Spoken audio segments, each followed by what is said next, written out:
A growing number of war troops are coming home with something very difficult to see. Hello, I'm James Brown. I'm Cheryl McHenry. We're here at the Dayton National Cemetery where those who died defending our country will be honored on Memorial Day. And we're talking about a different type of war injury. It's called the invisible wound, and all too often it ends in tragedy. This is not how Jody Merrill ever expected to spend her son's 30th birthday. Happy birthday, bud. Remembering instead of celebrating. Just everybody loved him. Just everybody loved him. Kurt Fike was an avid outdoorsman who loved to fish and hunt and spend time with family and friends. Would light up a room when he would come in. And like I said, he always had that big smile on his face and those pretty bluish green eyes. He was 19 when he joined the Marines after 9/11 and soon deployed to Iraq for the first time. Rocket blasts during his second tour damaged Kurt's hearing. His records show he was diagnosed with a traumatic brain injury. You know, he had a physical injury. We didn't know about it. I don't know that he knew about it. And compounded with the PTSD, it's just, it's really hard to cope with. His invisible wounds didn't keep Kurt from getting sent back a third time. His platoon took a rocket one night 20 feet from where he slept. And two of his staff sergeants were, according to his records, said that they were broken, bloody, and on fire. And didn't make it. He came home in 2005, angry, agitated, anxious, and unwilling or unable to talk about what he'd been through. I think they don't want to worry their parents, and I think also they can't relate to somebody who's never been through something like that. In the years that followed, Kurt's condition worsened, as did his mother's worries. I called the VA probably a dozen times in the last year and a half, just trying to figure out if he was getting help. But due to confidentiality issues, you can't find anything out. But she never thought Kurt would take his own life, which he did on January 3rd after texting his sister Anne. And he said that he loved all of us, that alcohol and PTSD and all the horrible things that he'd seen in his life had taken their toll, and he just didn't feel like he could live a normal, healthy life anymore. Her grief intensified after Kurt's death when she easily obtained his VA medical records and learned he'd sought help as recently as October 25th. According to the consultation, he said that he was really worried because he had such terrible road rage. The nightmares, the flashbacks, everything had really increased over that last year. It's too late for Marine Sergeant Curtis Fike. Happy birthday. His mother's only consolation now is that other veterans who are suffering will hear her plea. Please, please get help. You know, be proud of what you've done for our country and be proud of serving. And, you know, go get that help that you need to live a long, happy life and enjoy your family. After Kurt returned home from war, he began working here at the Dayton National Cemetery, where he took great pride in caring for the final resting place of his fallen comrades. Kurt's family complied with his final request and had him buried here on January 9th. People with PTSD often suffer from things like depression, substance abuse, and memory loss. Plus, they have difficulties in social and family life. Last year, 476,000 veterans were treated by the VA. That includes veterans of all eras of service. 99,000 served in Iraq and Afghanistan. Many people believe multiple tours of duty are responsible for the mounting number of vets with PTSD. And they often have to work harder to get help. Our Washington Bureau reporter Allison Burns is investigating how long they're waiting for treatment and benefits. I was in Central Africa, Rwanda. I was in Kosovo, Afghanistan, Iraq, and then finally Darfur. 5 wars in 12 years took a toll on Ron Capps. And one afternoon I drove off into the desert with a pistol intent on killing myself. Capps fought back from the brink of suicide and was treated for post-traumatic stress disorder, only to find himself in another fight with the Department of Veterans Affairs when he got home. What it felt like for me was that I was in limbo. Capps was one of about 900,000 veterans caught up in the VA's backlog of disability claims. Our review of the latest VA workload report shows veterans in the Miami Valley are waiting about 8 months to find out how they'll be compensated for their injuries. That's too long, according to the head of the Senate Veterans Affairs Committee. Claims are very complex, but at the same time, We knew we were at war. Veterans are also facing disturbingly long wait times for mental health appointments. An Inspector General's report released just a few weeks ago finds about half of veterans who ask for help must wait nearly 2 months before receiving their first full evaluation. Part of the problem is a shortage of psychologists and psychiatrists. I covered stories 10 years ago about the fact that there weren't enough mental health care professionals, and it seems like we're still in the same boat.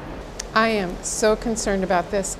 The VA is required to see these men and women within 14 days. The Department of Veterans Affairs vows it's making improvements, launching new computerized systems to speed up claims processing and hiring more mental health care workers to treat more patients.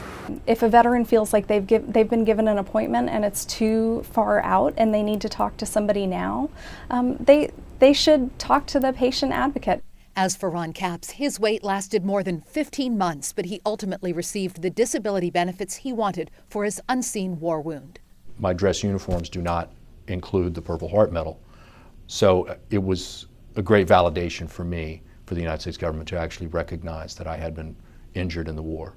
A recognition thousands of veterans are still waiting to get. Now we turn our focus to the Dayton VA. It says it's helped about 2,000 people suffering from PTSD since 2002. But at least that many, maybe more, are suffering in silence. Some blame the problem on the VA. Others blame it on the soldiers' pride. The Dayton VA prides itself on treatment of PTSD. And the wonderful thing is the treatment works. The first step is to simply come through the door. But that's a challenge, so the VA is going after vets and their invisible wounds. The VA believes you, me, veterans' family members, and the community must get more involved and encourage PTSD victims to get help. Just show up. You definitely don't need an appointment. I know Nicole Baer is the VA's caregiver support coordinator. She helps family members cope with their loved ones' PTSD. She says it's vital to get loved ones involved. Even if it's maybe not the healthiest thing for them, they really don't want to leave that veteran. The Dayton VA says it sees 35 to 40 new vets a month suffering from PTSD. Bill Wall runs the part of the VA which specifically focuses on recognizing vets with PTSD. It's called the Freedom Center. People have limits, and combat pushes people to their limits and beyond. And the troops that are there, when they're going through things, they suck it up, they drive on, they do the mission. But that's at an expense and a cost, and the cost is a combat injury such as PTSD. Every day, Wall says 18 U.S. vets commit suicide in the U.S. Since joining the VA in 2007, he says 5 vets with PTSD who were getting treatment to the Dayton VA have killed themselves. That's 5 too many. But Wall is still proud of what the Freedom Center's doing. I think my sense is we're pretty resource-rich, but it's getting people through the door and getting an effective engagement. That, I think, makes a big difference. Do you have all the tools you need to effectively treat PTSD here in Dayton? I think so, yes. But not all vets agree. Some we talked with claim the vets cut budgets, programs, and questions the staff's ability to effectively treat them. If there's no trust between us and the VA staff, we're not going to get help. We can't trust them, and they've stripped away the program. And that means not walking through these doors. For those who will come, we will do our best to serve. That takes us to Navy reservist Rodney Barnum's struggle with PTSD. He worked in a field hospital in Iraq. I went to save lives, to make sure people got home safe. And by sending people home in a body bag, it didn't sit well with me. He got help while still in Iraq, and it continued when he got back to Middletown. He said that probably saved his life. To me, the VA is great. You just got to be willing to want to seek help. You got to be willing to want to heal. And for those vets struggling and think they do not need help, don't let your pride get in the way. Be strong. Have the courage to get the help you need. It's there. Some local veterans dealing with PTSD sat down to talk with us. They say the Dayton VA is not ready for all the men and women coming home from war because the programs that help them have been cut. Medical care for our veterans is very important. I mean, these guys go over, men and women, and put their lives on the line, hoping to come back and be able to reintegrate into society. And when we can't, you know, we need that help. These vets have a support group that meets every Thursday at 10 a.m. in Building 302 at the Dayton VA Center. They invite any veteran who needs help and support to join them. We want to welcome you back to the grounds here at the Dayton VA. We have uncovered a sizable number of U.S. troops that on a day-to-day basis are taking antidepressants to help calm their combat nerves. Medication can certainly ease the symptoms of PTSD, but the most successful treatments, according to doctors, involve some form of therapy. And just as there are different types of people, there are dozens of effective therapies involving everything from animals to yoga. The loss of comrades and exposure to traumatic events, sometimes repeatedly, make our troops vulnerable to post-traumatic stress. But people in other types of work can be affected as well. Police officers, firefighters, all emergency responders deal with violence and tragedy while setting aside their own feelings. This is not something as human beings that we can watch and be unaffected. The thing is, we can't allow ourselves to be overwhelmed by the emotion amidst of a tragedy. Inhale overhead. Richard Beal, chief of the Dayton Police Department, starts each day with yoga. Hands back to heart center. What really got me into was a severe emotional and physical distress 20-some years ago. It was the thing that got me free of that. Looks like this. His own experience and study has led him to conclude that post-traumatic stress is primarily a physical injury, which is why yoga can help. It's a wounding of the body, and so the journey back is through the body. Few understand post-traumatic stress among war vets better than Centerville psychologist Dr. Kathy Platoni.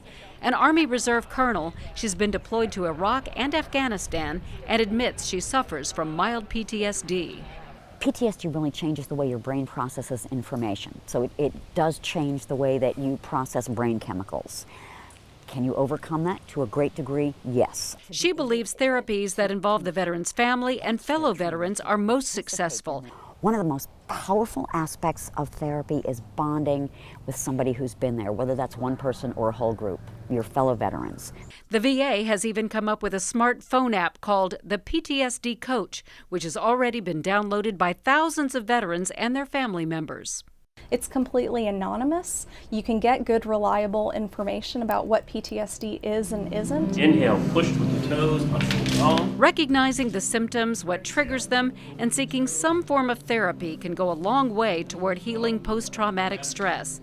Richard Beal is sold on yoga. You're convinced that yoga can be helpful to people suffering from PTSD? I have no doubt about it. No doubt about it. It's important to note PTSD cannot be cured. It cannot be cured, but it can be treated successfully so that your life is not ruled by your symptoms. Chief Beal leads a yoga class Thursdays at 6 p.m. at the Shri Yoga Center in Dayton. It's located on Leo near Webster Street, and anyone can come for free. He also invites anyone who'd like to talk to him about PTSD and the benefits of yoga to call him at the Dayton Police Department. When it comes to injuries on the battlefield, the physical ones get the most attention. But that can turn to anguish, not only for the victim, but also their loved ones. News Center 7's John Paul talks with a Greene County Marine who lost both legs in Afghanistan. When it comes to injuries on the battlefield, well, it doesn't get much worse than this. So I already knew what had happened. I knew I didn't have any legs. I knew my hands were all busted up. Larry Drawn stepped on an IED in Afghanistan in May of 2009. He lost both legs, leaving him scarred with the visible wounds of war. But since that day, his life has been a bit of a dream, from a huge homecoming to getting a brand new handicap-accessible home, thanks to Homes for Our Troops, even a house full of furniture for the hero that gave so much. But the past is never far behind. Just some of the stuff you've seen, I mean, you are going to be messed up a little bit mentally, I mean, because seeing your friends get hit and blown up. I mean, my guys seeing me get hit, that was pretty much them going through the same thing I was. Even though they didn't get the physical side, that image is always going to be burned in the back of their heads. Personally, Drawn hasn't had to struggle with PTSD. From day one, he leaned on his doctors, his family, and his friends. Even his son pitches in to help him out. He learned to swallow his pride and reach out. There's no way you can do it on your own. I mean, there's literally no way. But with visible wounds, it's obvious he needs help. It's a different story for the wounds that you can't see. A lot of the guys that have PTSD, nothing's shown. I mean, a lot of them just keep it in and they don't share it with anybody, so no one really knows. He thinks sharing is the key. Find someone, anyone you can talk to and open up. You should never be afraid to ask for help. I mean, or at least try to find somebody that you're comfortable talking with and let them know your issues and your concerns. But he's quick to point out it's normal to think about what happened, understanding you can't change the past.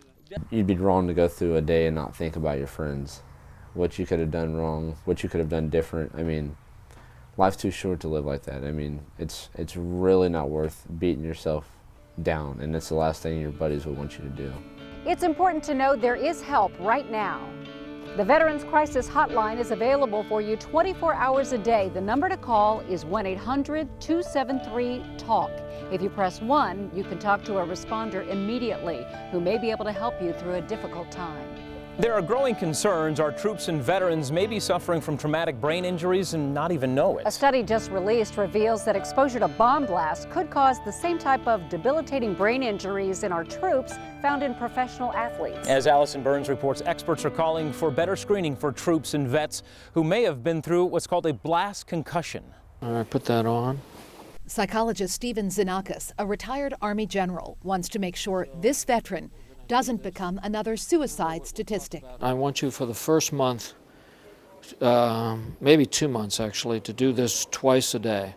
He's using a battery of tests and treatments from brain stimulation to a hyperbaric chamber. Slide you in. Any last words? To try to improve how Corporal Andrew Carpenter functions day to day. This is kind of like being at about 8 feet of water. Carpenter was with one of the first Marine units into Iraq at the start of the war. He engaged in fierce firefights, and his vehicle was hit with a rocket-propelled grenade. Bounced my head up pretty good. When he got back home, he turned to drugs and alcohol to deal with the pain and suffered a heart attack and stroke. I would drink myself stupid to go to sleep at night, just so that I could stay asleep through the night. He was diagnosed with post-traumatic stress disorder and a brain injury, frontal lobe damage. He was declared 100% disabled. He can't work and says most of the help he got from the Department of Veterans Affairs involved prescription pain drugs and antidepressants. They're not trying to fix it or, make it go away. They're just trying to ease the pain, if you will. The pressure is on to find new treatments. This chart from the Department of Defense shows the skyrocketing number of brain injuries. Experts believe the increase is due largely to more aggressive efforts to diagnose and deal with concussions in the battlefield over the last few years. What's your concern about all those troops that suffered concussions before that? They're going to get lost. Dr. Xenakis worries more veterans will give up and suicides will increase. He's calling on the VA and the Defense Department to expand the use of brainwave tests The last two. to help identify injuries in more veterans and use more comprehensive treatment programs to help them get better. Andrew Carpenter isn't sure his treatments here will work, but he has hope, something Dr. Xenakis wants to make sure every veteran can access. I think we've got to look back and find a way to bring them in. The VA and Department of Defense have become more aggressive about dealing with traumatic brain injury in recent years, conducting post-deployment screenings and launching hundreds of research studies. But a recent congressional investigation found there is still no coordinated approach to the problem. Nurses across the country are stepping up their commitment to help the nation's veterans. First Lady Michelle Obama announced an initiative to train 3 million nurses to recognize and help treat symptoms of PTSD and traumatic brain injury. It's estimated about half of the nation's vets get their health care outside the VA system. Ohio's 7th district, including Clark and Greene counties, has the largest population of veterans in the state. According to the last census, the district has over 61,000 veterans. Sometimes I think we're not doing a good enough job to debrief or to unwind these young men and women before they come back home and to deal with the reality of what they're going to be faced with. And that's a difficult economy, high unemployment. We're seeing homelessness continue to increase. So a series of problems that are being caused. According to the latest figures, 10.3% of veterans are unemployed in our country. And if you are a veteran looking for a job, you might want to consider the virtual Veterans Career Fair. It runs August 21st through the 23rd. The free career fair is hosted by Cox Media Group of Ohio and Monster.com. Veterans can register online at veteransvirtualcareerfair.com. We started our program with the story of Curtis Fike. He was the Marine who served in Iraq, but after years of suffering from PTSD, he committed suicide. His mother has turned her grief into action. She came here to the Dayton VA with some suggestions for change, and as a direct result of her effort, some of those are already in place.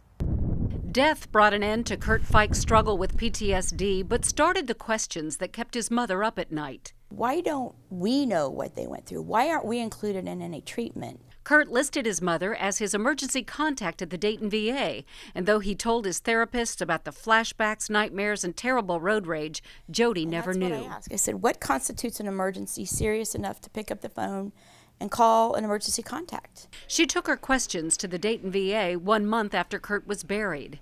The Merrill family suffered a huge loss. In my mind, it's a combat loss. Now every vet is asked to sign a release of information so their emergency contact can be involved. How many do that? Well, since I want to say about March, all of our incoming vets, we've asked them to have their emergency contact sign up, and they've all been compliant with that. That was after Mr. Fike's death, correct? Correct. As a result of? Yeah. The emergency contacts are trained to understand PTSD and how it affects family relationships. For that treatment to be successful, families have to be involved. Jody still can't shake the feeling that if she'd known more about Kurt's diagnosis, she might have been able to save him. But her efforts to improve communication between the VA and families may save someone else.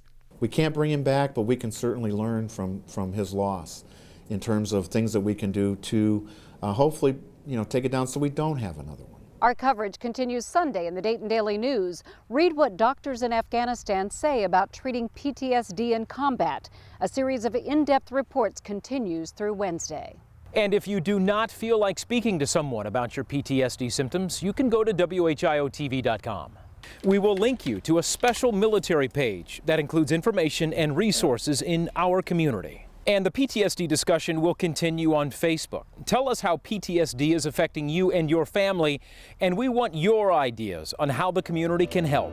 This Memorial Weekend, over 20,000 people will visit the Dayton National Cemetery, honoring those who've sacrificed their lives to fight for our country. And as we say goodbye, some messages from people right here in the Miami Valley for our veterans. Thank God for all the troops that are out fighting overseas. We thank God for you. May Jesus Christ be with you. I want to say a big thank you to all the troops, all the veterans, past and present. It's a great job that you do.